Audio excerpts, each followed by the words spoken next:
প্রতি বছর বাংলার শ্রাবণ মাস ও ইংরেজির আগস্ট মাসে ঝুলন যাত্রা অনুষ্ঠিত হয় ঠিক জন্মাষ্টমী ও রাখি পূর্ণিমার আগে। এই ঝুলনকে কেন্দ্র করে বিভিন্ন জেলায় সাজো সাজো রব দেখা যেত বেশ কয়েক বছর আগে। নদিয়া জেলার নবদ্বীপে জ্যান্ত ঝুলন দেখা গেল ও বিভিন্ন জেলায় সেভাবে আর ঝুলন চোখে পড়ে না। বর্তমানে ঝুলন যেন আস্তে আস্তে হারিয়ে যাচ্ছে, মুখ ফেরাচ্ছে বর্তমান প্রজন্মের ছেলেমেয়েরা।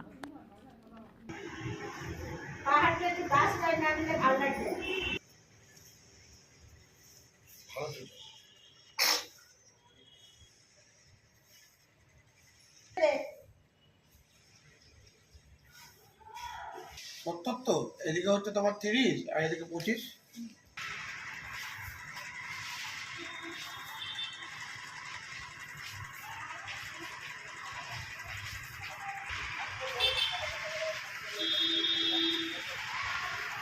দেখে নেই নিচে ঝুলন্ত অবস্থাটাকে দেখা।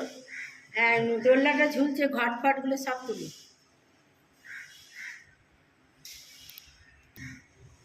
ধুলিয়ে দাও তাহলে দাও। হ্যাঁ, এই তো ঝুলছে।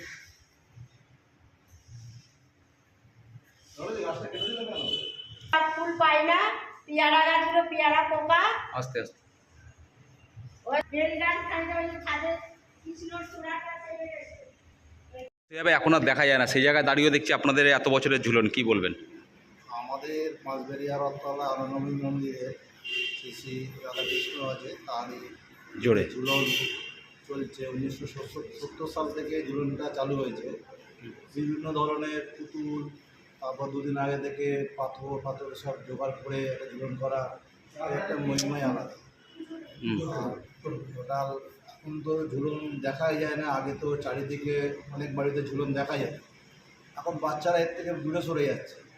এখন সব বাড়িতেই মোটামুটি একটা করে বাচ্চা, এত পড়াশোনার চাপ, এই ঝুলন জিনিসটা অনেক বাচ্চারাই জানে না। আমরা চাইছি যে ঝুলনটা সব জায়গায় ভালোভাবে আবার হোক, আবার পুরোনো দিনে ছন্দটা ফিরে আসুক। বাচ্চারা এর মধ্যে আনন্দ থাকবে, আনন্দ পাবে, জানতে পারবে ঝুলনটা কী জিনিস, কী উপলক্ষে ঝুলনটা করা হয়। এই কত বছর আপনাদের ঝুলনের বছর? ঝুলনটা আমাদের হচ্ছে 70 সাল থেকে শুরু হয়েছে, 55 বছর হলো। কতদিন থাকবে, কবে শেষ হবে? এটা রাখি পূর্ণিমার দিন ঝুলনটাকে তোলা হয়। এই ঝুলন কি আপনারাই সাজান না বাচ্চারা সাজায়? আমরা সাজাই, বাচ্চারা সাজায়, বাচ্চারাও থাকে, আমরা দূরে থাকি, বাচ্চাদের দিয়ে করানো হয়। কারণ বাচ্চাদের যেটা ভালো লাগে করতে, ওরা খুব আনন্দ উৎসব সাথে ঝুলনটাকে সাজায়। এই এলাকায় শুধু এই মন্দিরে ঝুলন নাই, প্রতিদিন সন্ধ্যে পরে কি লোক আসে, কেন ভিড় হয়? হ্যাঁ, লোক আসে, আমার মন্দিরে হয়, আমাদের বাড়ি একটা সামনে আছে, মাঠের পাশে বাড়ি, ওখানে একটা ঝুলন হয়। ওটাও অনেক দিনকার পুরোনো ঝুলন, ওটাও প্রায় 50 বছর হয়ে গেল ঝুলনটা হচ্ছে। ওটা ছোটোবেলায় আমরা করতাম। এখন ওই বাড়ির দু একটা ছেলে, আমার ছেলে থাকে, একটা কয়েকজন মিলে ঝুলনটাকে সাজায়।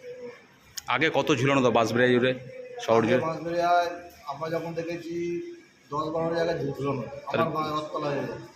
এখন সেই জায়গায় একটা ওই বাড়িতে দাঁড়িয়েছি, আর একটা আমাদের মন্দিরে। কি নাম? আমার নাম সন্তোষ।